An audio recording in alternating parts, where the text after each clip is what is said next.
If you are tired of your colors and you want something fresh and you want to feel like you have done something, the cheapest way to approach it is to paint your walls, your trim in the home. Here again, you need to consider, am I doing this to sell? And at that point, you need to stay very neutral.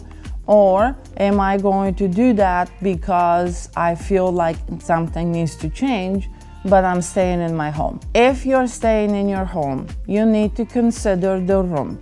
You need to consider the specific usability of the room that you are going to implement.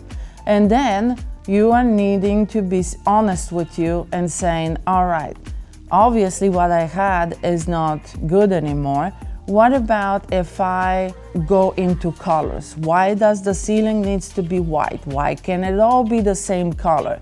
What will make me happy? Look, ultimately painting is a cheap way to sprucing things up, and it doesn't take much to repaint. So don't be afraid of color. If that is what is going to make you smile, go for it.